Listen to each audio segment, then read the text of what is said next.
Bērnu audzināšana nav vienkārši process, par to esmu pārliecinājis. Tāpēc es parādīšu, kādas gudrās iekārtas izmantoju, lai atvieglotu šo procesu. Šī ir bērnu kamera, jeb video aukle. Var saukt, kā viņu vēlās. Šis ir visizmantotākais gadžets, gandrīz katru dienu tiek izmantots, lai varētu uzraudzīt bērnu. Tātad šī ir bērnu kamera, tātad sastāv gan no kameras un monitora, kurā skatīties. Šī ir, manuprāt, visnoderīgākā lieta priekš bērniem un ieteiktu visiem šādu iegādāties, jo, piemēram, bērni noliek gulēt un nepieciešams viņu uzraudzīt, tad variet iet darīt savas lietas un attālināti jau skatīties bērnu kamerā. Domāju par kameru uztaisīt atsevišķu video, bet tad vismaz īsumā. Tātad, kā jūs minēju, tātad ir kamera, kuru var attālināti grozīt uz visām pusēm. Tā ir temperatūras sensors, gan dienas, gan nakts režīms. Tātad šai kamerai arī nāk līdzi pats monitors. Nav vajadzīgs izmantot telefonu. Tātad kustību sensors, skaņas sensors. Ir iespējams sarunāties caur šo kameru, pieslēgt vēl citas kameras klāt un vēl dažādas funkcionalitātes. Protams, šis produkts radīts tieši bērnu uzraudzībai. Šis ir saucamais logu un durvju sensors, bet, protams, var izmantot jebkam citam. Tad tas sastāv no divām daļām, tātad vienu daļu pielīmē pie stenderas ar apusējo līmletu un otru pie pašām durvīm vai jebkā cita. Es savā gadījumā šo izmantoju priekš loģijas durvīm, lai, piemēram, kad dodot prom no mājas, neaizmirst, ka tās ir atstātas vaļā, bet arī tagad, kad bērns paaugsies un jau sāks staigāt, tad arī, protams, ļoti labi noderēs, lai arī uzlikt atgādinājums, ka loģijas durvis ir atstātas vaļā un bērns viens pats neiziet uz tās. Tāpat jūs savā mājā varat jebkurām durvīm to izmantot, arī pat atvilknēm vai arī kaut kādām skapīšu durvīm, ko nevajadzētu nevienam citam vērt vaļā. Un vienkārši uzliek telefonā paziņojumu, ka tās tiek atvērtas, tad atnāk paziņojums uz telefonu. Viņš vienkārši strādā, kad ir kopā, tad ir aizvērts, un kad ir atsevišķi, tad tās ir atvērtas durvis, loks vai jebkas cits. Tātad šeit manas loģijas durvis, un tad pašā augšā ir arī uzstādīts šis te sensors. Uzstādīja augšā, protams, lai arī, jo loģijas durvis var atvērt tā kā piegāstas, tad arī, lai viņš strādātu arī šādā gadījumā.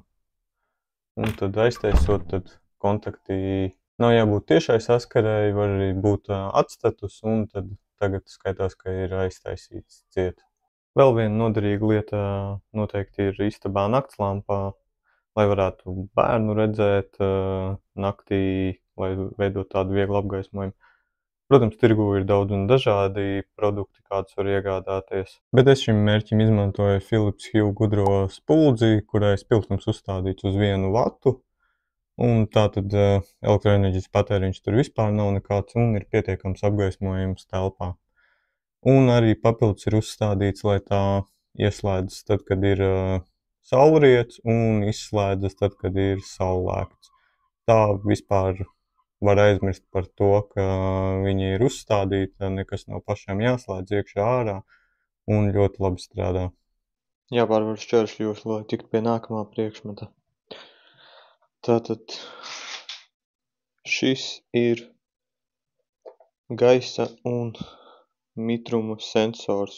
Pats par sevi ar neko īpaši viņš nav, bet tā kā viņš ir integrēts manā gudrajā mājā, tad var nolasīt attālināti gaisa temperatūras, mitrumu, un tā tad var veikt kaut kādas automatizācijas. Piemēram, kad bērns maziņš, ir svarīgi, lai tiktu noturēta konkrēta temperatūra istabā, tad var uzstādīt, piemēram, kaut kādus paziņojumus, ja temperatūra noslīd par zemu. Kā arī, ja ir kaut kādas citas gudrās ierīces, kā man, piemēram, šajā bērnistabā ir, kā arī man ir šī gudrā termogalva, tad arī var veikt kaut kādas automatizācijas kopā ar šo. Noteikti, kam ir mazi bērni, ir bijušas tādas situācijas, ka rati jāatstāja kaut kur bez uzraudzības, vai neejot veikalā, kur nevar ieiet ar ratiem, pie ārsta vai kādā citā situācijā. Lai sevi nedaudz pasargātu, ja nu ratiem pieaug kājas, es izmantoju Samsung SmartTag. Samsung SmartTag ir sava veida izsekošanas ierīce ar Bluetooth palīdzību nodot savu lokāciju tuvumā esošajām ierīcēm, un tad telefonā jūs varat redzēt, kur tā atrodas. Protams, tas nav reālajā laikā, bet pietiekami, ja tiek nozagti vai nozaudēts kaut kas, variet atrast savas mantas. Apple gadījumā līdzīgi šai ierīcei ir AirTagi, viņi izmanto savu ekosistēmu, un tātad jūs varat izmantot jebkam. Kā jau es minēju, savā gadījumā izmantoju bērnu ratiem, kur ievieto kaut kur paslēp šo ierīci. Protams, var izmantot jebkam citam, somiņai, pat atslēgām piekarināt ir speciāla vieta. Jebkam, ko vēlaties papildus pasargāt. Tā, cerams, kādam noderēja tas, ko es izstāstīju, varēs pasmelties idejas, uzlabot bērnu drošību, atvieglot varbūt sev kaut kādā veidā dzīvi.